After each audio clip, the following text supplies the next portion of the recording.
அவங்க கட்சியோட பொதுக்குழு என்று வரும்பொழுது அவங்க சார்ந்து அவங்களுடைய கட்சி சார்ந்த தொண்டர்களை உற்சாகப்படுத்ததா பேசுறது. இதில் நம்ம அது அவங்களோட கருத்து நம்ம கருத்து சொல்ல தேவையில்லை. இன்றைக்கு தமிழ்நாட்டோட முதலமைச்சர் இன்னைக்கு எத்தனை கோடி ரூபாய் இன்னைக்கு அது கிராமப்பகுதியை சார்ந்திருக்கின்ற குறிப்பாக மீனவ சமுதாயம் சார்ந்திருக்கின்ற மக்களுக்கு எவ்வளவு உதவுகிறார். அதனோட தொடர்ச்சியாக ஒவ்வொரு அடிக்கல் நாட்டிலும் அவங்களுக்கே தெரியும்.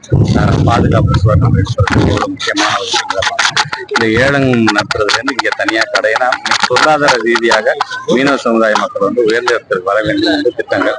ஒரு பக்கம் அந்த திட்டம் அதே சமுதாயத்தை சார்ந்திருக்கின்ற பிள்ளைங்களை படிக்கிறதுக்கான பல்வேறு திட்டங்கள் நம்ம தொடர்ந்து எல்லா மக்களையும் நம்ம திருப்தி படுகின்ற அளவுக்கு எல்லாத்தையும் நம்ம செய்து கொண்டிருக்கோம்.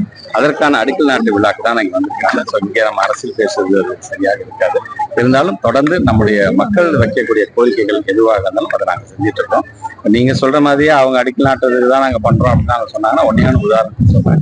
2021 13 கோடி ரூபாய் மதிப்பீடுல இருக்கக்கூடிய புத்தக பை அவங்க அடிச்சு வைக்கும் பொழுது அந்த முன்னாள் முதலமைச்சருடைய அந்த போட்டோ தான் இருந்துச்சு. அப்பயே தமிழ்நாடு முதலமைச்சர் என்ன சொன்னாரு, இந்த புத்தக பையெல்லாம் என்ன செய்யலாம்னு கேட்கும்போது சொன்னது இதுக்கு எவ்வளவு செலவாகினாங்க, 13 கோடி ரூபாய் செலவாகுன்னு போனது. 13 கோடி ரூபாய் என்பது மக்களுடைய வரி பணம். அந்த வரி பணத்தை என்னைக்கும் நான் வேஸ்ட் பண்ண வேணாம், அவங்களுடைய போட்டோவே இருக்கட்டும், அதை அப்படியே நீங்க டிஸ்ட்ரிபியூட் பண்ணுங்கன்னு சொல்லக்கூடிய ஒரு முதலமைச்சர் தான் பொறுத்திருக்கின்றோம்.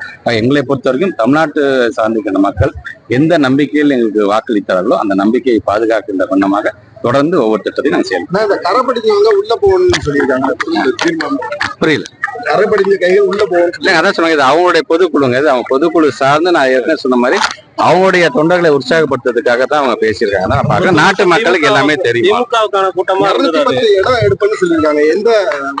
பொதுக்குழு என்பது இப்போ ஒரு வியூகம் அமைக்கக்கூடிய ஒரு இடமாகத்தான் இருக்கும். நான் திருப்பி அரசியல் பேசுன்னு தவிர நினைக்கிறேன். ஆனா பொதுக்குழு என்பது அடுத்த தேர்தல் நம்ம எப்படி ஜெயிக்க போறோம் அப்படி வியூகம் அமைக்கக்கூடியதான் இருக்கும். இது முழுக்க ஒரு பொதுக்கூட்டம் மாதிரியா தான் இது நடக்கும்.